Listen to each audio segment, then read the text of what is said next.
Hi everyone. This is a live Q&A. So if you have any questions, please wait to the end and we will try and answer them. But let me introduce everyone formally. So first, we have Hope Virgo, author, eating disorder campaigner, and MQ ambassador. Hi, thanks so much for doing this with us. That's all right.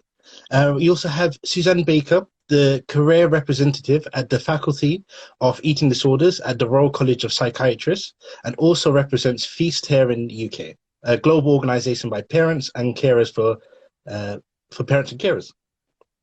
Hi, thanks for having me. Great to be here.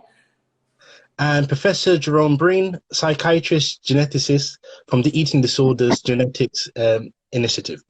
Hi. So let's start this off with, I guess, the question, as it's Eating Disorder Awareness Week. What is an eating disorder? So I'm going to probably give a less scientific explanation. But yeah, so when I think about eating disorders, we know there are various different types of eating disorders. So the main three are anorexia, bulimia, and binge eating disorder. But we also have a lot of other types such as orthorexia, ARFID, and most recently we are seeing a lot of new kind of types of eating disorders as well, particularly over the pandemic. It's a type of mental health issue. But it's one of the few illnesses that falls between both mental health services and physical health services as well. And yeah, as Gerome said, my lived experience is through a type of eating disorder called anorexia, which is predominantly around food restriction. And as part of mine, I also had an exercise addiction wrapped up into it as well. But that isn't something that always comes hand in hand together. Because it's interesting because a lot of people, I guess, when you hear eating disorders, especially with the media, it's always you always hear about one, but as opposed to there's multiple out there. Yeah, and I think that's the problem. And I feel like, I guess to bring that out now, I am that stereotypical person who is white, is a girl, and was a teenager who developed anorexia. And I think something that as a group of us, we're really trying to challenge at the moment is actually getting away from that stereotype around eating disorders just affecting that cohort of people, and realizing that actually what we see in the media isn't a full representation of the various types of eating disorders. And I think it is statistically, I think actually only out of all the cases of eating disorders, I think about only 8% of them are people with anorexia. So it's such a minority in itself anyway. I guess that leads into your latest campaign. If you want to talk a little bit more about that. Of course, I feel like we really planned that to kind of flow. It was so smooth. Yeah, so yesterday we launched the Change the Story campaign. So this is part of the work of the Hearts, Minds and Genes Coalition, which is made up of the three of us, plus Dr. Agnes Aiton, Dr. Ashish Kumar, Simon Brown, and also Renee McGregor, who is a dietitian specialising in eating disorders. And the campaign is all around making sure that we're seeing every single person who has an eating disorder, that we're moving away from that stereotypical person. And within the campaign, we're doing a lot of work with the government, kind of really pushing for more funding into services, more funding into research, and making sure that there's a proper concrete strategy in place to actually really tackle eating disorders more broadly. Wow, that's amazing. Thanks. Yeah, it's been good, I think, so far. We've had a lot of support online, which is really good. And yeah, and there's obviously it's a 12-month campaign, so there's a lot more stuff that will be coming out over the next kind of couple of months and year as well.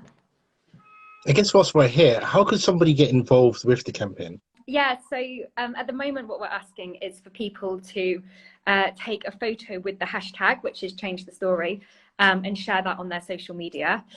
It'd be also amazing to hear if people want to get more involved. So maybe that's through sharing their own experiences, their own stories. And then also kind of further down the line, there'll be some other kind of bits of kind of more proactive campaigning that people can also get involved in it too. So I guess talking about the campaign, what would you say, I guess this question goes out to the room as well. What would you say is some of the biggest myths when it comes to eating disorders? I think it's the fact that eating disorders actually don't get treated as if they're really like proper illnesses. So, for example, we all understand, let's say, that something like type 2 diabetes has both its biological causes and its environmental causes. But predominantly when people talk about eating disorders, or the general image of eating disorders, is that they're all psychological. They're due to the way that someone thinks. But actually, they're just as complex as things like diabetes or arthritis. They have their biological, their genetic angle. They have their social and environmental angle, and then just their development, the biologic development that happens to everyone as they grow up. And what we see with our genetic studies is increasingly solid that eating disorders have both a psychiatric and a metabolic, a physical angle to them in terms of their biology, combined, without doubt, though, with the social and environmental risk factors as well. You know, too often eating disorders are seen as a choice or a diet gone wrong or about bad body image, when in fact, as Gerome says, they're complex biologically based mental health illnesses. And I think when they're seen, we have to change that conversation at a population level and to have more compassion, because I think people, it's such a lonely, isolating illness. We can carer. I've got 2 daughters in recovery from anorexia nervosa, which I guess backs up Jerome's genetic work. You know, they're very isolating illnesses for the whole family, and thrive on secrecy, and you know, they stop people from seeking out treatment when you feel you're going to be judged and you feel it. So we really have to address that and make people realize that as Gerome says, they sit at the intersection of physical and eating disorders is usually, when you see them in the media, it's normally portrayed as something that women and girls have. That, I guess, is another myth, that men can't develop eating disorders. Yes. Yeah, and I think that all of us have a role to play in actually kind of challenging a lot of those stereotypes. We often talk about how eating disorders are the most stigmatized illness, and a lot of that comes back to the way that the media still talk about things and the way that as a society we still talk about it. And we know that more and more kind of males are presenting with eating disorders at the moment, and they don't have one particular look. They can literally look like anything in any person. Yeah, it's I guess a lot of work has to be done. I guess that leads on to I guess Gerome, about what's the latest research in terms of in the field of eating disorders. So I mainly work on the genetics of these disorders. There's actually quite a lot, despite chronic underfunding. Actually, there's quite a lot of good research ongoing across the globe in eating disorders, and I'm lucky to be part of the global initiatives where we're looking at the genetics. So far, we've looked mainly at the genetics of anorexia nervosa, which happens to be the best funded research in eating disorders. But actually, we're now broadening that out to look at binge eating behavior and binge eating disorder. And we hope in time, actually, to be able to conduct systematic, large-scale studies of the genetics and biology of each eating disorder. But if we want to do that, though, we need to fund the research properly, because at the moment, eating disorders, it's probably fair to say eating disorders get the least research funding for the proportion of the population affected. And maybe as a male here, I could probably say that, you know, that it doesn't seem coincidental to me that eating disorders are seen as primarily affecting women, and that they get the least amount of research funding. That isn't accidental, I think. I would echo that, definitely. As a female who's very outspoken, I think one of the issues that we see, even at that government level, if I'm allowed to say this, is that I think because it's made up predominantly of kind of white middle class, more elderly men, it means that I think sometimes they also think that it's a teenage illness, an illness that someone grows out of, something that they don't need to invest in. It is such a frustration, actually, that we are seeing.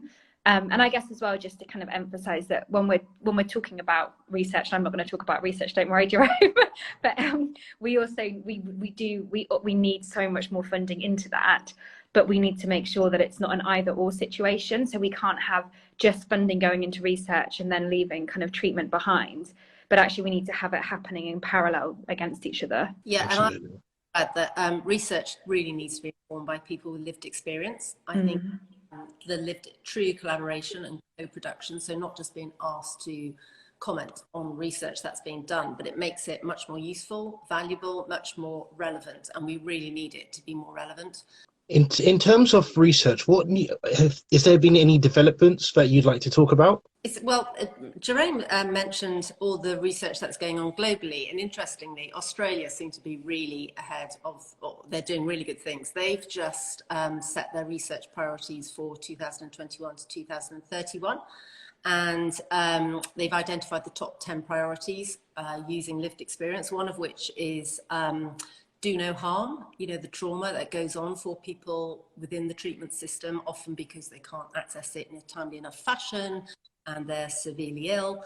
And Australia have also just, they've just put $13 million towards the production of a national eating disorders research centre, which is really exciting to address these priorities. So that's the next 10-year plan for that, and they've produced these in conjunction with the James Lind Alliance, which sets the priorities alongside lived experience.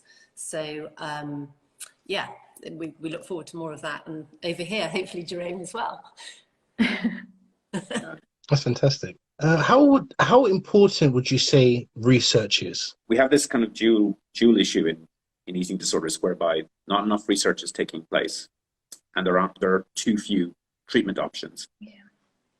And people have to realize that really those two things are closely connected. If you don't have enough research, you don't have the evidence base then to develop new treatments. And also, furthermore, we have to use the whole breadth of tools available to us to solve these problems. So psychological approaches are great. They're most useful when someone is partially in recovery from an eating disorder, but what we don't really have is, for example, endocrinology approaches to treating people with eating disorders who actually may have reasonably severe metabolic issues or hormonal issues as well. And really it's being able to apply all of those tools to treat someone, just as you would with type 2 diabetes, for example.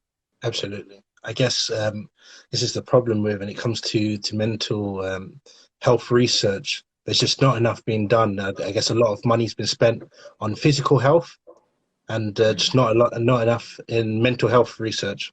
And I guess that's just a lot of work that needs to be done.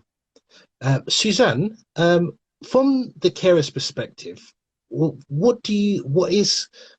I guess, how do they feel in terms of eating disorders? Well, at the moment, it's pretty dire out there, and waiting lists have increased massively, and there are even more barriers to accessing treatment by the sheer volume of people needing help.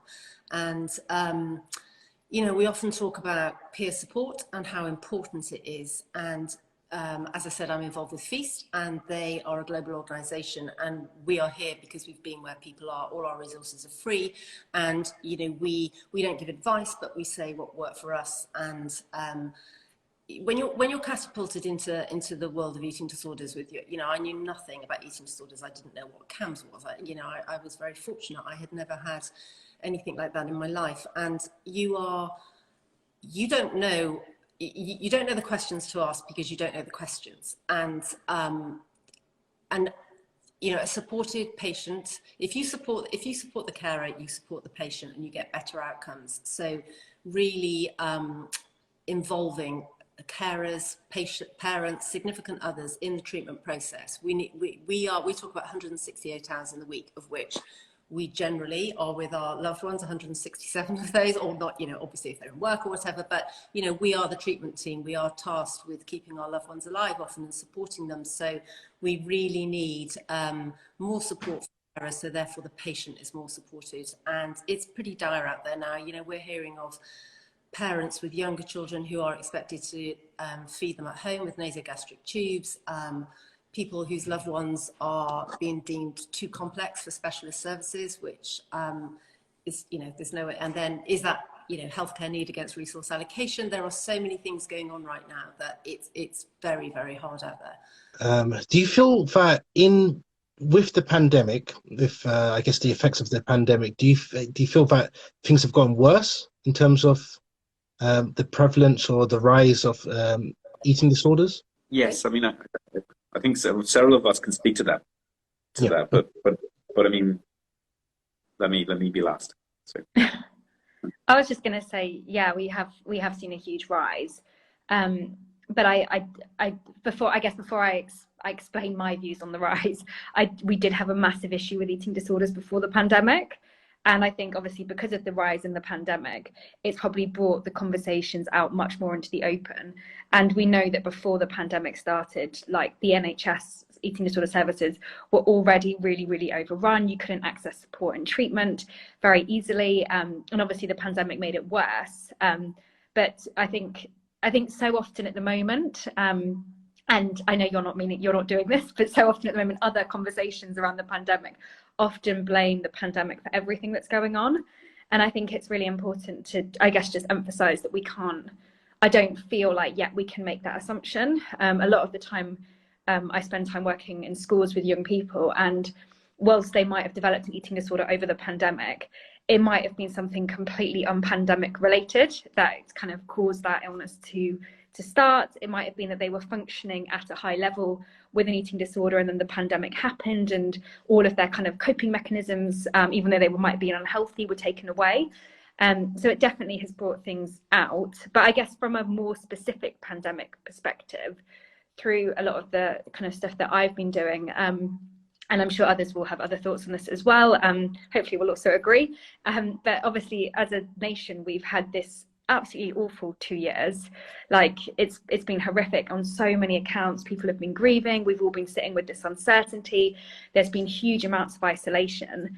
And we know that in those situations, eating disorders really, really thrive and try and pull people back in. And I think on top of that, again, whilst we can't blame social media for everything, there's been a lot more time spent on things like social media, a lot of really kind of destructive messaging being shared by kind of wellness influencers, who I always think don't mean to cause any harm, but some of the messaging that they've been sharing during the pandemic has been really toxic. And I think it has just become quite a toxic space out there.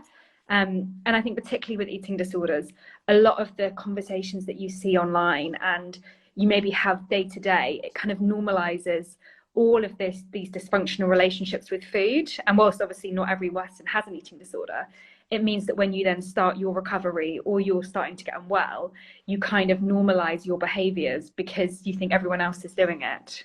And I think we also had the kind of thing is that the state of clinical services before the pandemic actually made the impact of the pandemic worse. So at certain stages during the pandemic, for example, there was such a rise in people with anorexia type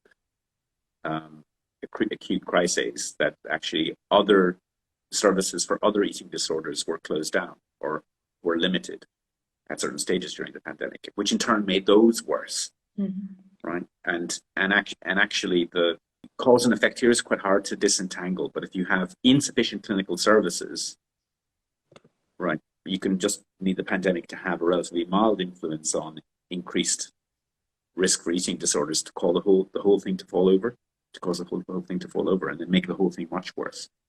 We do know from before the pandemic that there was a rising trend for eating disorders, and we know that the most recently available pre-pandemic survey data indicated that 16% of the population in the UK had disordered eating, so maybe sub-threshold eating disorders, and that 5% of the population would or thereabouts would actually meet criteria for an eating disorder diagnosis. But of course, there aren't enough clinicians in the country to actually diagnose all the people that would meet criteria. And so it's a tale of there being hundreds of thousands or millions of people in the country who have an eating disorder, most of whom will never actually get seen by an eating disorder specialist during their lifetime. Why is that, do you feel? It really boils down to the fact that there's insufficient investment in basically research and clinical services consistently over time. Research in order to provide clinical treatment options and services in order to deliver them.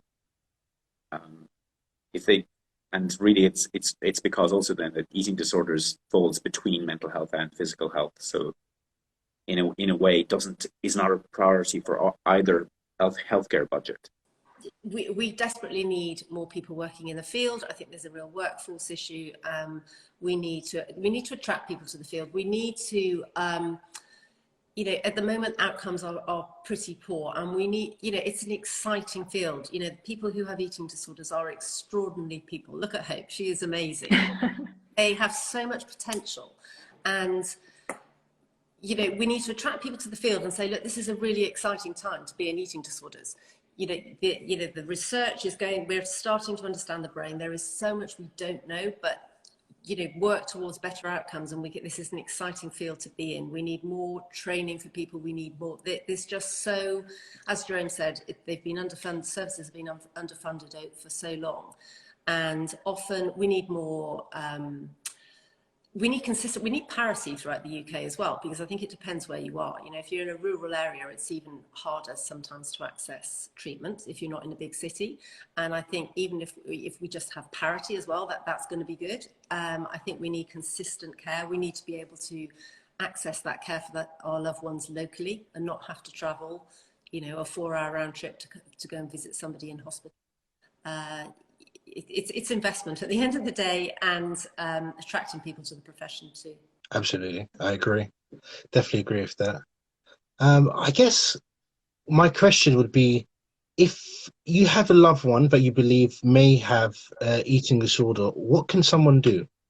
So I always, and I know, and I hate giving this answer because I know it's really frustrating. But I think if you're worried about someone and you have a loved one who has an eating disorder, or you suspect they have an eating disorder, it's really, really important to go to your GP as a starting point. I know that currently, we've talked about it already, services are really overstretched, they're really overrun, but actually getting in there and having that initial conversation. If you're able to have a conversation with your GP beforehand to kind of prep them on what's about to happen, again, would really, really recommend doing that, because we know sometimes it's not always the easiest conversation to have with a GP, and no fault of the GP at all. I think sometimes, again, because of lack of funding, kind of lack of services, they're not able to offer anything as well. Once you've kind of spoken to your GP, normally you'll get put on a waiting list, you'll get a referral put in place. At that point, I'll leave Suzanne to talk a little bit about kind of like from a carer's perspective, what's really helpful, but directly for that person with the eating disorder, and I guess from my own experience, and again, I'm talking from lived experience, I'm not a kind of trained doctor or counsellor or a psychiatrist or anything like that, but I found it really helpful having some sort of routine and structure in place throughout my day. I used to find it really helpful to have distractions around meal times, so particularly in the run up to a meal time, and then particularly after a meal time, and making sure that when there was a structure and routine, that the meal times kind of stuck to that structure and routine. And if my parents are going to kind of cook something that was going to be kind of 10 minutes late, 10 minutes doesn't seem like a lot to other people, but when you have an eating disorder, that 10 minutes can just kind of completely break you and completely throw you. So actually having that in place. I also think it's really important to think about the eating disorder and what it's doing for you. So I think quite often with eating disorders, particularly again, when we look at them on the media, they're often seen as this kind of really glamorous thing and this thing that's kind of like the be all and end all. And so often for me, like the eating disorder did make me feel like it was this amazing thing and it was the best thing ever. But actually thinking about all the negatives of the illness really helped me to then think, actually, these are all the negatives, these are all the positives, and actually of recovery. And this is how I can start to step a little bit further forward in that. And then I think kind of finally, if you don't get the support that you need from a doctor or from clinical services, it's really, really important, however uncomfortable you feel, to keep going back and to keep asking for that support. I think I've always been one of these people who is, I'm like I said, I'm outspoken. I say what I need. I'm quite direct. And when you have an eating disorder, it's really, really difficult to be like that when you need that support. But actually having those people around you who can help advocate for that, knowing that actually it's okay to be being pushy, it's okay to be advocating. And within that also kind of seeing what interim support they can offer you, so you're not just left with kind of nothing going on around you. Yeah, and I'd add to what Hope said, for carers, it can be a very lonely and isolating stage. You're often, BMI is not meant to be a barrier to services, but it can be. And you are the link to the person pre-illness. Trust your instincts. Trust, you are the one who knows the difference in the behaviours and the trends. Get empowered and get ahead. Access third sector organisation who have so many resources to help empower you and to become more effective. They'll become your lifeline. There are books, podcasts. We have a program called First 30 Days, which just educates you to get ahead of these illnesses, and that's key. Recovery from an eating disorder does not happen without full nutritional rehabilitation alongside restoration of normal eating behaviours, and that's something you can help your loved one with, as Hope said, really trying to reduce the anxiety around meal times, being conscious of what works for them, and look after yourself too. It's recovery is a marathon, not a sprint, and it's the oxygen mask analogy. You can't help others unless you help yourself, and hold that hope for your loved one when they don't help themselves, because if are treatable and recovery is possible at any age and at any stage. And I don't think we talk about hope enough, and I think we really should. I agree with everything Suzanne said. So, yeah, no, I think that to end on a hopeful thing, I think public awareness of eating disorders has increased a lot. We know that science is advancing despite the obstacles that we've encountered, and hopefully in the next decade we will see the increased evidence that we need for new treatments emerge, and we'll see the increased investment in clinical services that we need to essentially reduce eating disorders to short-term, more easily treated illnesses that people experience. Hopefully with this live, we can help someone who probably doesn't know. I guess as eating disorders, as we said, it thrives in secrecy. Maybe someone will be able to get some help from this. It's great.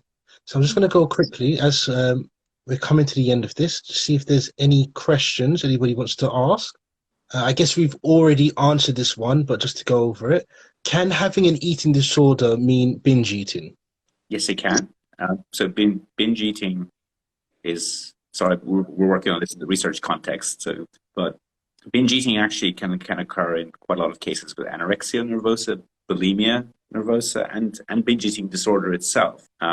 It's a very, very common symptom. I guess actually up to 4% of the population would have it at a severe enough level to acquire for it to be part of an eating disorder diagnosis. And in milder forms, which let's say don't meet. So binge eating is defined as eating an excessive amount of food with loss of control of of the amount and quantity that you're eating. And quite a lot of people then have sub-diagnostic threshold forms of binge eating. We're actually doing a very large scale study of binge eating behavior at the moment, looking at its genetics and other aspects. We think it's really a critical component, and it really is a counterpoint to, let's say, the food restriction behavior that is seen in anorexia nervosa. Thank you. Is there any lasting words or anything that anybody would like to say? I guess I always feel like I have to have the final word. So I guess for me, I just encourage people to check out the campaign and to get involved if you want to, kind of with the picture, and kind of contact any of us if you're kind of particularly interested in it as well. And then the other thing is just to echo what Suzanne said. I think eating disorders, they're such horrible illnesses, and it feels at times like you're stuck and it's frustrating and you get really sticky in situations, and sometimes it feels like there's no way out. But we always have to kind of remember that actually people do fully recover, and although it's hard work, it's 100% possible. So I think just keep going and keep kind of pushing for that recovery focus. And if you're a carer within that as well, like just look after yourself in this whole conversation too. Yeah, again, I just want to give people hope. I think too often people maybe think that they'll just learn to manage their illness. We wouldn't expect that with any other illness. Recovery is possible. It's not quick.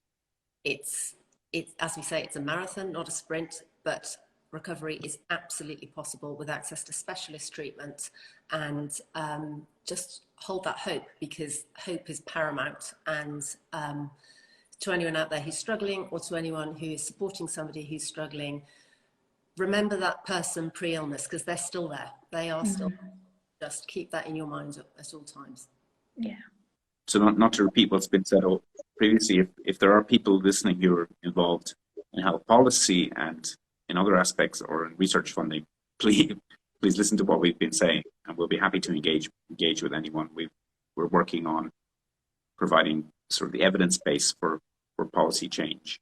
And on top of what Gerome said, if anyone is listening who has their own experience of an eating disorder, do also have a look at the work that EDGI are doing and get involved, because they still need more people to send in DNA samples. I'm like, is that the right, the saliva samples? So EDGI is the Eating Disorders Genetics Initiative in the UK. I run the UK, and we're the UK arm of this international project. So we're looking to recruit 10,000 people in the UK who've experienced an eating disorder in their lifetime or currently. And if people want to join, they can go to edgiuk, edgiuk.org. And the process is very simple. Go on the website, register, fill in a consent form, fill in a questionnaire, and we send you a saliva kit in the post that you post back to us. Oh, amazing. So you don't have to travel in or anything. It could just be all done from the safety of your home. It can be all done. Yeah. Perfect. Suzanne, where can people reach you? I guess with Feast, we've got a lot of Feast fans in the chat. Feast is at feast.ed. Sorry, feast-ed.org. So feast-ed.org. We have so many resources. We have helplines. We have forums. We have a Facebook page. We have parent support lines where you will get an instant reaction. As I said, we're global, so there's always somebody awake to answer your questions. All our resources are free, and please go there. Feast First 30 Days is a fantastic program. Again, it's free. You can register online. We also have our Feast of Knowledge coming up on March the 27th, which is an online conference for caregivers to help you get as much information as possible if you have a loved one who's struggling. And Hope, where can people reach you? Anywhere. Mainly, I'm probably less professional than those guys. So maybe just on Instagram is fine. Yeah, on Instagram I share most of my kind of the campaigning stuff. And I try and go back to everyone who contacts me on Instagram as well. I say that, and I'm aware that there's probably people who are watching this who I haven't responded to yet. But yeah, definitely that's probably the best place for me. Well, thank you everybody for tuning in with us. Thank you again to Hope, to Suzanne and Gerome. Thank you so much for spending your evening with us. And I hope this was great. I hope you was able to take some advice, some tips from this, and be able to share it with everybody else. Again, we're MQ, so so please visit our website and donate if you want to help fund more world-changing mental health research. Thank you, everyone. Cool. Thank you so much. Thank you.